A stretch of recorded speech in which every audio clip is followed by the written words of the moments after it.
Myself Akash Jain from Albatross Education Center. Today I am going to discuss class 9 chapter number 1. Last class में हम लोगों ने कुछ laws of exponent के बारे में पढ़ा था, उसी के बेसिस पर हम लोग यहाँ पर क्वेश्चंस करते हैं। हमारा जो पहला क्वेश्चन है वो है 125 की पावर 1/3। पावर 1/3 का मतलब है क्यूब रूट आपको फाइंड करना है, यानी कि सबसे पहले आप क्या करेंगे 125 के फैक्टर करेंगे। तो 125 की पावर 1/3 का जो मतलब है आपने क्या किया 125 के फैक्टर कर लिए। तो 125 के जब आप फैक्टर करेंगे तो ये आएगा 5 × 5 × 5 की पावर 1/3।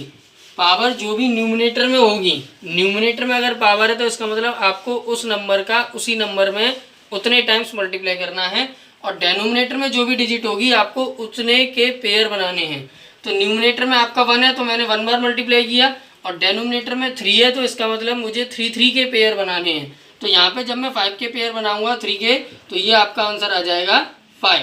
ध्यान रहे जो पावर आपकी न्यूमरेटर में है उसका उतने टाइम्स आपको मल्टीप्लाई करना है, और डेनोमिनेटर में जो डिजिट लिखी हुई है आपको उसका पेयर बनाना है। सपोज ये आपका सेकंड क्वेश्चन है 32 की पावर 2/5। अब 32 की पावर 2/5 का मतलब है 32 का 32 में 2 बार मल्टीप्लाई करना है, और 5 के आपको पेयर बनाने हैं।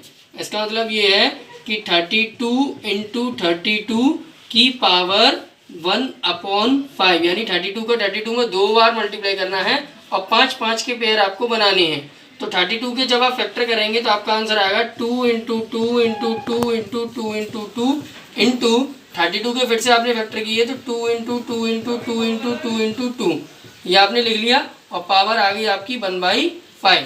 तो आपने जब पावर 2 लगी थी तो आपने 2 बार मल्टीप्लाई कर लिया। अब डेनोमिनेटर में 5 है तो आपको 5 के पेयर बनाने हैं। तो 5 का पेयर आपका एक ये बन गया, 5 का पेयर आपका एक ये बन गया, तो आंसर आएगा आपका 2 × 2 यानी कि 4। तो इस तरीके से आपको क्वेश्चंस को सॉल्व करना है। नेक्स्ट क्वेश्चन देखते हैं। यहाँ पर है 125 की पावर -1/3। जब भी पावर नेगेटिव दी जाएगी तो आपको उसको रिवर्स करके पावर को पॉजिटिव बनाना है। तो 125 को जब मैं रिवर्स करूंगा तो ये हो जाएगा आपका 1/125 की पावर 1/3। ध्यान रहे पावर रिवर्स नहीं होगी, जो आपका बेस है उसको रिवर्स कर देंगे। बेस को रिवर्स जब आप कर देंगे तो आपकी पावर पॉजिटिव आ जाएगी। अब फिर से वही काम, पावर आपकी 1 है, 1 का मतलब है आपको एक बार मल्टीप्लाई करना है, और डेनोमिनेटर में 3 है। जब डेनोमिनेटर में 3 है तो इसका मतलब आपको 3 के पेयर बनाने हैं। उससे पहले हम लोग क्या करेंगे, सबसे पहले हमने 125 के फैक्टर किए, तो ये आ जाएगा आपका 5 × 5 × 5 की पावर 1/3। 1/3 न्यूमरेटर में 1 है तो एक बार मल्टीप्लाई करेंगे, डेनोमिनेटर में 3 है तो आपको 3 का पेयर बनाना है। जब आप यहाँ पे पेयर बनाएंगे 3 का तो यहाँ पे आपका आंसर आ जाएगा 1/5, और आपका आंसर नेगेटिव पावर में दिया है तो आप इसको लिख सकते हैं 5 की पावर -1। मैंने क्या कहा, बेस को आप जब चेंज कर देंगे तो पावर रिवर्स हो जाती है। इसके बाद नेक्स्ट क्वेश्चन है आपका 1/3 की पावर 3 की होल पावर 7। कल मैंने आपको एक एक्सपोनेंट का लॉ बताया था, जब भी पावर के ऊपर पावर लगी होगी, जब भी पावर के ऊपर पावर लगी होगी तो इसका मतलब आपको दोनों पावर का मल्टीप्लाई करना है।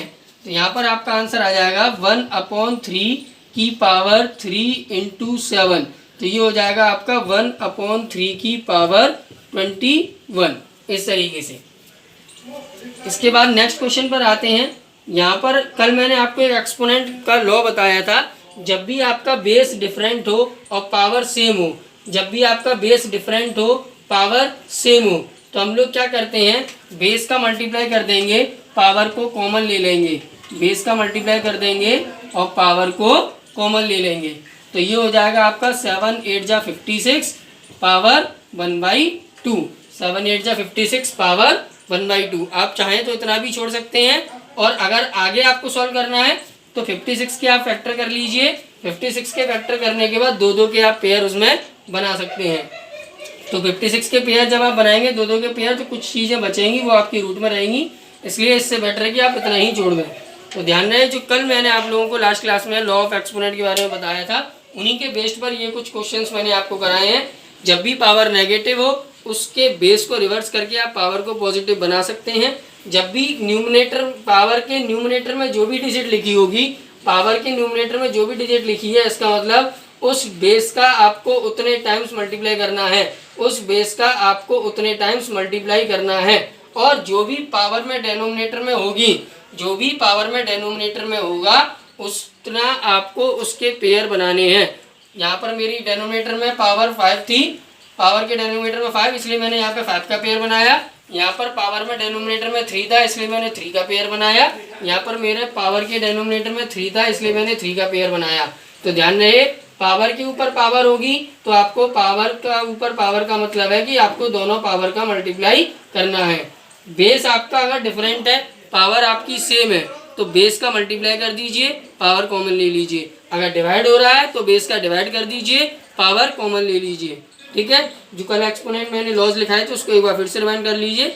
इसके बाद नेक्स्ट क्लास में डिस्कस करते हैं। Thank you.